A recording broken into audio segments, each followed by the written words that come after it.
안녕하세요. 주일입니다. 작년에 스마트폰으로 할 수 있는 여러 가지 일들을 앱을 소개하는 방식으로 진행했었죠. 그래서 잡다한 잡테크 1화를 만들었었는데요. 이번부터는 약간 방향을 바꿔서 우리가 일상 속에서 접할 수 있는 몇 가지 기술들을 그냥 무작정 기술만 하면 재미없으니까 쉽게 접할 수 있는 영화나 소설 같은 걸 소개하면서 그 안에 담겨있는 IT 기술들을 소개해 드리도록 하겠습니다.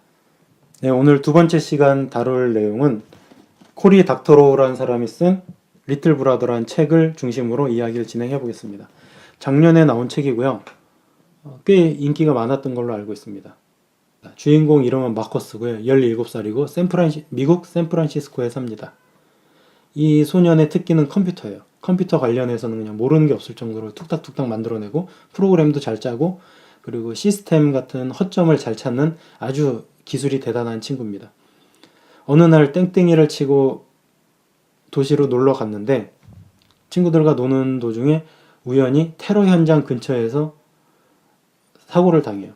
그래서 어떤 정체 모를 사람들한테 납치를 당하죠. 알고 보니까 국토안보국 소속 수사관들이죠. 그런데 뜬금없이 뭐 테러에 대해서 말해라 뭐 그렇게 수사를 받고 조사를 받는데 자기는 무고한데도 불구하고 그냥 순순하게 협조를 해주지 않으니까 의심을 받고 테러리스트인 것처럼 감금을 당한 채 며칠을 보내요. 그래서 마커스는 협조를 하고 결국에는 풀려 나옵니다. 풀려 나왔는데 생각을 해보니까 너무 억울하죠. 아니 내가 왜 그런 수사를 받아야 되면 내가 왜 테러리스트 취급을 받아야 되지? 그런데 알고 보니까 마커스만 그런 게 아니라 수많은 사람들이 그렇게 감금당해서 고문까지는 아니라도 어떤 수사를 받았고 스트레스를 받았고 또 늘 감시당하는 거죠. 그게 싫으니까 마커스는 자기가 갖고 있는 능력을 이용해서 그런 소식을 많은 사람들한테 알리고 또 같은 뜻을 갖고 있는 사람들을 모아서 어떤 행동을 벌입니다. 그게 이 소설의 전반적인 줄거리고요. 더 많은 이야기들이 있는데 그건 읽어보시면 아실 수 있을 겁니다. 또 왜 인기가 있었나 생각을 해봤죠. 아마도 테러 때문이겠죠. 9.11 테러 이후에 2001년에 쌍둥이 빌딩 미국 무역센터 건물이 무너지면서 그 이후로 테러에 대해서 전 세계 사람들이 경각심을 가졌죠. 요즘도 이슬람 국가 IS란 단체가 끊임없이 곳곳에서 테러를 벌이고 있고요. 우리나라도 뭐 아직까지 크게 벌어진 적은 없지만 예외는 아닐 거고요. 그러다 보니까 늘 사람들이 스트레스를 받고 있죠. 언제 어디서 테러가 벌어지는 거 아니야? 해외여행 갔는데 그곳에서 테러가 벌어져서 내가 피해자가 되는 거 아니야?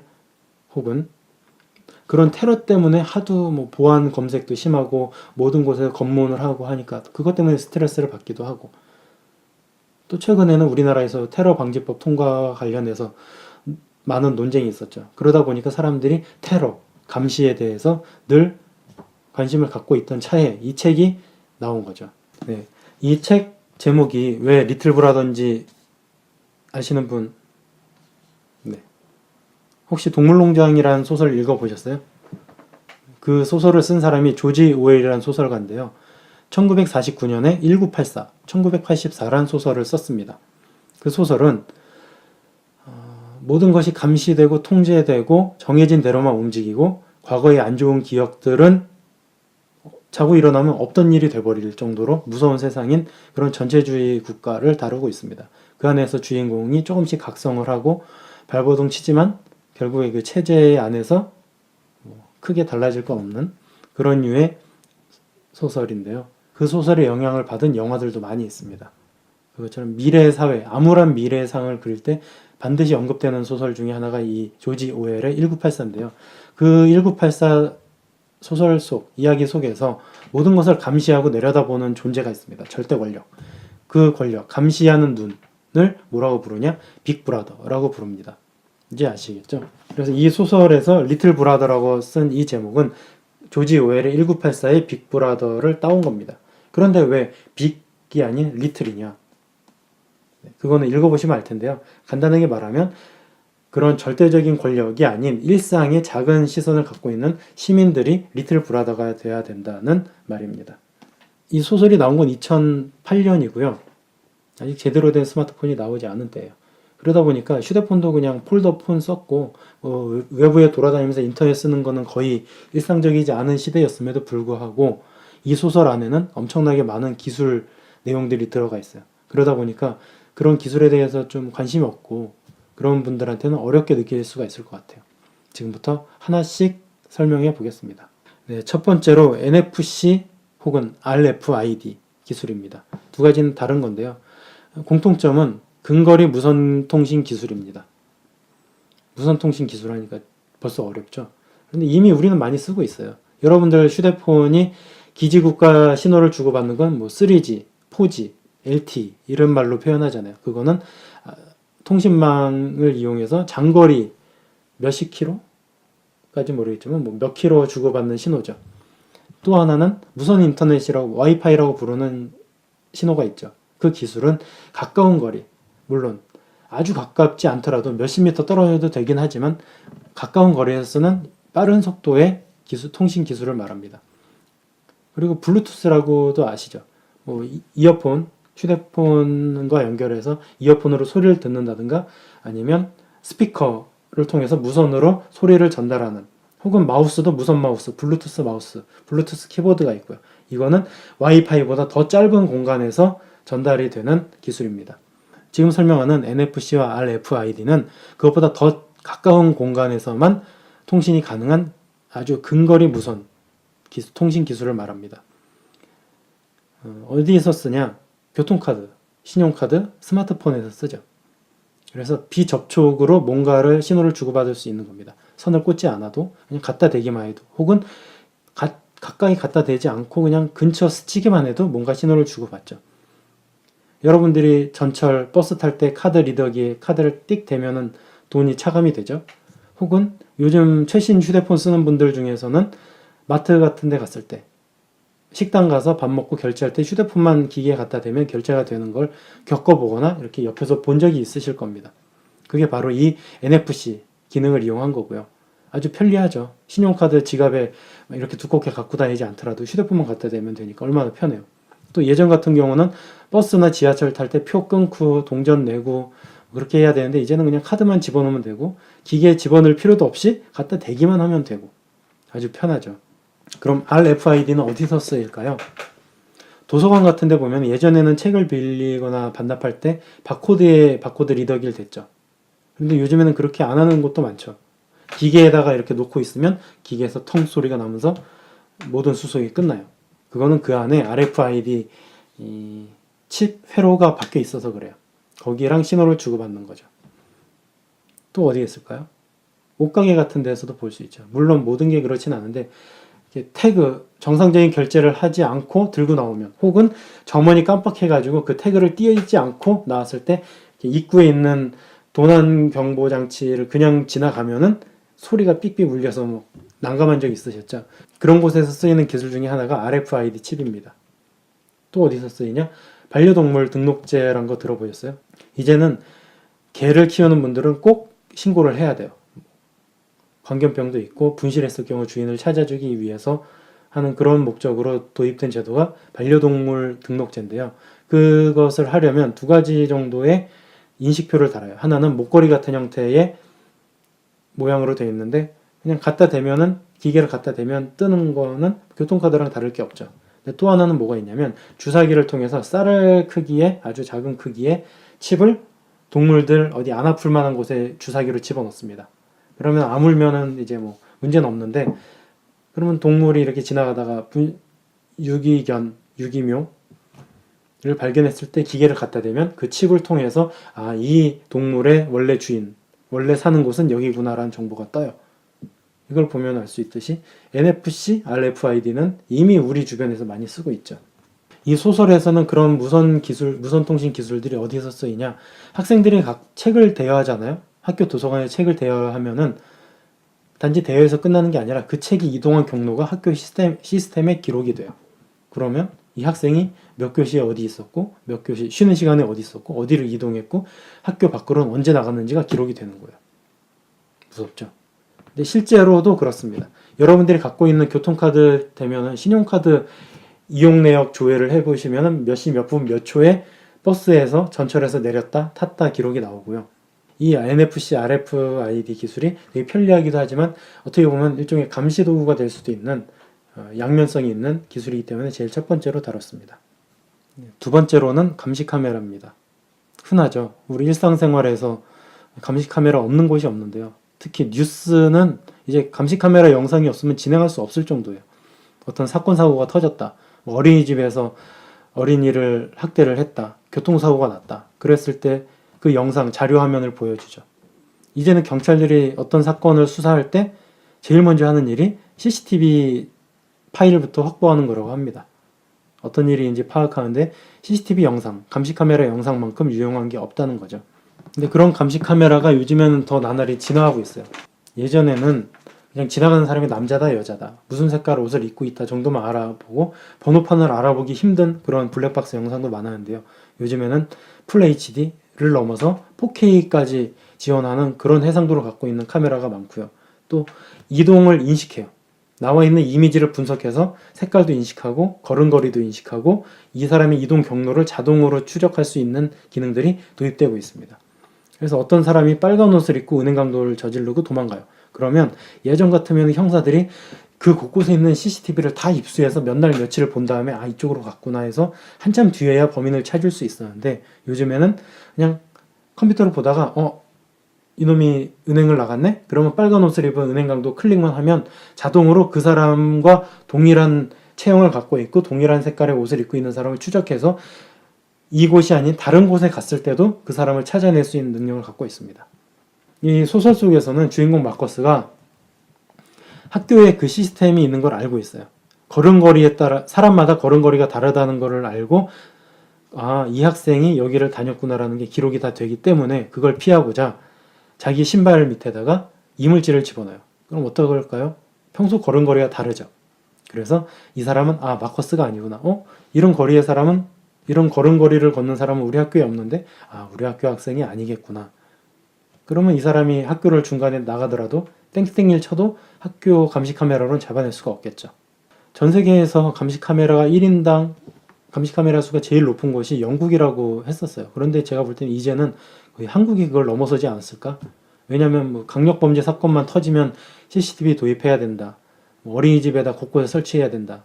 이제는 집에서 아기들을 돌봐주는 그런 육아 도우미들도 감시하기 위해서 집에다가 카메라를 놓고 애완동물, 반려동물들을 보기 위해서 무선으로 작동하는 카메라를 집에 놓고 회사에 출근해서도 스마트폰으로 동물이 뭐하고 있나 감시할 수 있는 정도로 카메라가 아주 보급됐거든요.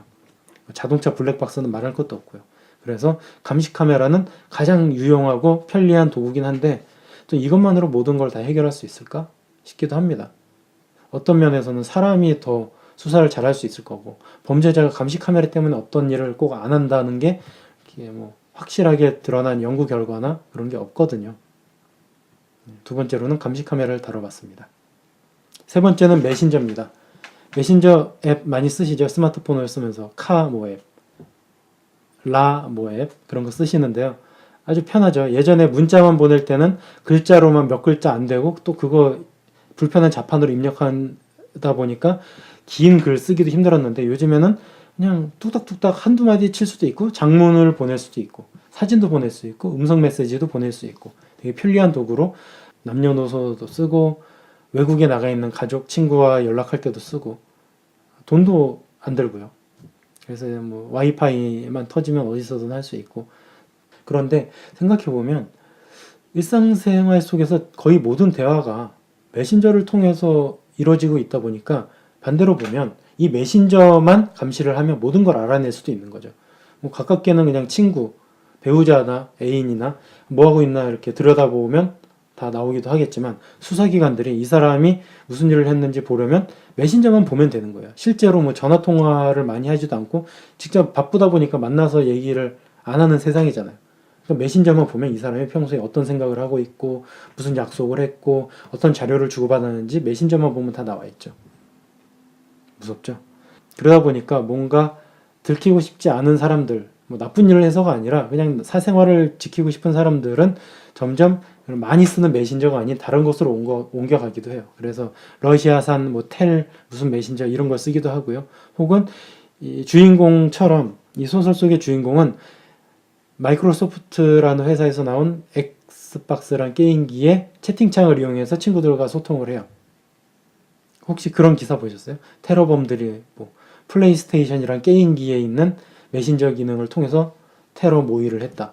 뭐 확실하지 않다는 얘기도 있긴 한데 그것처럼 일상적인 메신저는 감시가 된다는 공포를 갖고 있다 보니까 그러지 않은 곳 게임기라든가 혹은 암호화가 더 잘 되어 있는 그런 메신저를 쓰는 사람들도 늘고 있다고 합니다.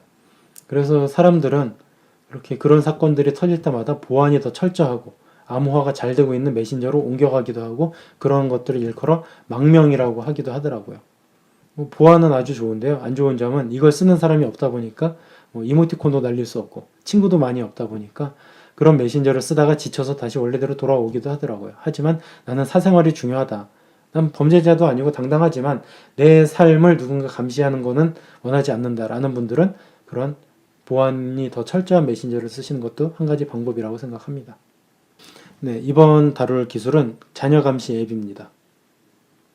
이걸 설명하기 전에 다른 이야기를 해보자면 혹시 PC방 가보셨나요? PC방에 가면은 뭐 게임하고 그렇죠. 그런데 PC방에서 그냥 내가 재밌는 게임을 하고 어느 사이트에 들어가고 그냥 그렇게만 알고 계셨다면 이제는 좀 긴장하셔야 될 거예요. 왜냐하면 그 직원들, 점원이 있는 사장님이 있는 그 컴퓨터에서는 모든 컴퓨터가 감시되고 있어요. 이 사람이 뭘 하고 있고 무슨 게임을 하고 있고 어느 사이트에 들어가고 있다는 정보가 뜨고요. 그런 기능을 하는 프로그램들이 많이 깔려 있어요. 학교 같은 데 가면 학생들이 딴짓을 많이 할 수 있잖아요. 컴퓨터실, 전산실에 들어가서 선생님이 진행하는 내용은 안 보고 게임을 할 수도 있고 채팅을 할 수도 있어요. 그러면 그런 앱은 애초에 작동이 안 되게 막을 수도 있고요. 혹은 그런 게 있으면 선생님한테 알려주는 기능들이 들어가 있는 프로그램들이 쫙 깔려 있습니다. 그런 게 일종의 감시 프로그램인데요. 요즘에는 스마트폰에도 나왔습니다. 그 중에 유명한 게 스마트 보안관이라는 앱입니다. 자녀의 휴대폰, 스마트폰에 그 앱을 깔면 어떤 일이 벌어지냐? 자녀가 무슨 일을 하고 있는지 기록이 됩니다. 혹은 너 공부하기로 했고 친구랑 뭐 채팅만 해, 딴 거 하지 마. 그랬는데 이 자녀가 이상한 사이트, 음란 사이트라든가 그런 데 들어가요. 그러면 그냥 부모님 휴대폰에 들어갔다고 뜨는 것뿐만이 아니라 아예 못 들어가게 막을 수도 있습니다. 원격에서 실행하고 있는 앱을 끌 수도 있고요. 무섭죠?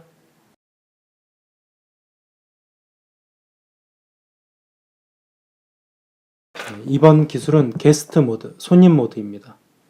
스마트폰 많이 쓰시죠? 그런데 쓰다가 나는 뭐 내 거니까 맘대로 쓰는데 누군가 잠깐 빌려달라고 그랬을 때 줄 때 불편하지 않으세요? 스마트폰 안에는 내가 찍은 사진도 있고 내가 뭐 메모해 놓은 것도 있고 내 일정도 나와 있고 메일도 있고 내가 평소에 돌아다니는 사이트도 다 나와 있고 근데 그거에 뭐 아무리 잘못된 게 없다 하더라도 사생활인데 그걸 누군가한테 보여주기 싫고 부담스러울 때 있잖아요. 근데 어쩔 수 없이 달라고 그러니까 줘야죠. 뭐 그거 가지고 치사하게 그러냐라는 소리 들으니까. 그럴 때를 위해서 어떤 스마트폰들에는 그런 기능이 있습니다. 내가 휴대폰을 쓰고 싶을 땐 1111 비밀번호를 눌러요. 그러면 내가 평소에 쓰는 환경이 그대로 뜨죠. 그런데 남한테 줄 때는 다른 비밀번호를 여는 거예요. 0000. 그러면 내가 허락한 상대방이 써도 된다고 허락한 앱만 화면에 나와요. 그리고 내가 찍은 카메라의 사진첩에 접근할 수 없어요. 또 내가 평소에 쓰던 인터넷 기록 같은 게 저 사람의 인터넷 화면엔 나오지가 않아요. 그러니까 내 사생활은 보호될 수 있죠.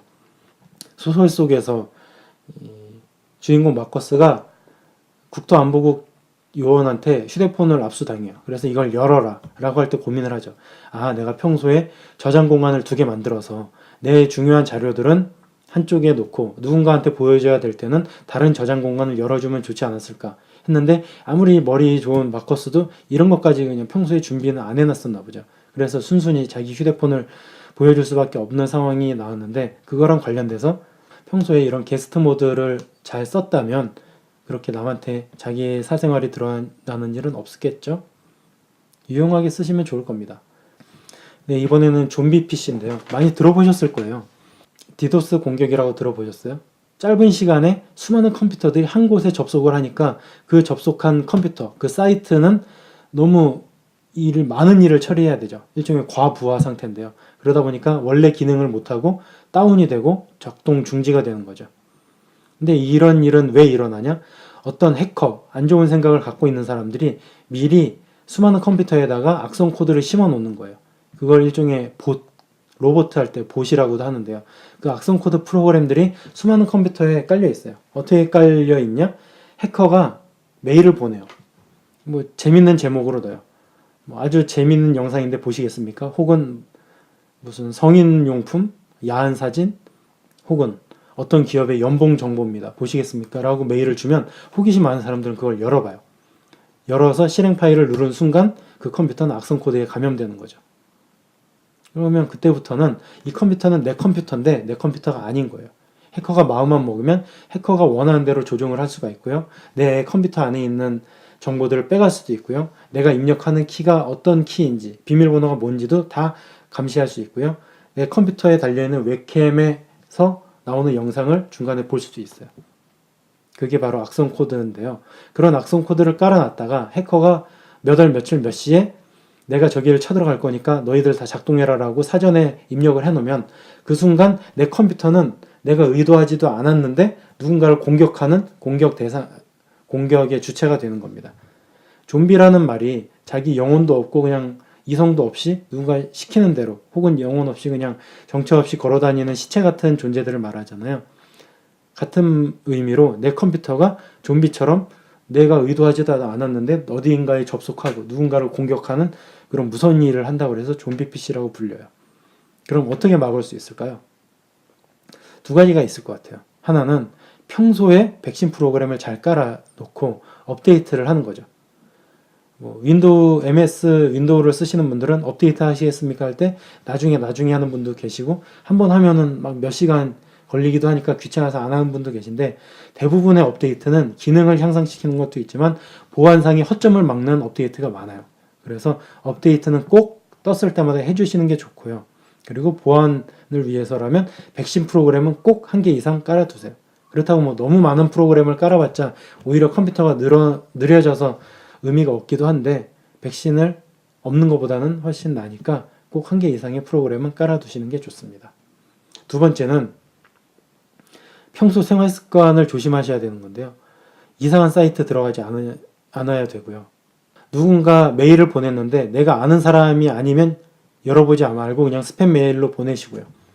설사 내가 아는 사람이 보낸 메일을 하더라도 제목이 이상하든가 그러면 가급적이면 먼저 확인을 하고 열어보셔야 됩니다. 왜냐하면 좀비 PC가 된 컴퓨터들은 그 사람이 갖고 있는 주소록에 모든 사람들한테 메일을 보내는 기능도 있어요. 좀비 PC뿐만이 아니라 좀비 폰도 있거든요. 내가 알고 있지도 못한 상태에서 이 휴대폰이 알아서 뭔가를 하는 거죠. 남들한테 문자도 보내고 메일도 보내고. 그런데 그 문자나 메일은 뭐냐? 누군가를 또 좀비 PC, 좀비 폰으로 만들기 위해서 감염시킬 만한 악성 코드를 갖고 있는 문자와 메일을 보내는 거죠. 그러면 내가 아는 사람이니까 저 사람이 보낸 메일이니까 열어봐야지. 하지만 그 메일을 열어서 그 첨부 파일을 누른 순간 내 컴퓨터, 내 휴대폰도 똑같이 좀비가 되는 거죠. 그래서 자기도 모르게 가해자가 될 수 있으니까 가급적이면 남이 보낸 메일, 잘 모르겠는 메일은 열지 마시고 아는 사람이 보냈다 하더라도 확인을 하고 진짜 믿을 수 있는 파일만 열어보시는 게 좋습니다. 앞으로도 이런 식으로 우리 주변에서 친숙하게 접할 수 있는 기술에 대해서 설명을 해보겠습니다. 영어가 될 수도 있고 소설이 될 수도 있고 뉴스나 사회 이슈와 관련된 주제일 수도 있고요. 여러분들이 보내주시는 의견 혹은 제가 이걸 다루면 좋겠다라는 의견이 생기면 그걸 반영해서 다음 에피소드를 만들어 보도록 하겠습니다. 잡다한 잡테크 오늘 전해드릴 내용은 여기까지입니다. 그럼 다음 시간에 뵙겠습니다. 안녕히 계세요.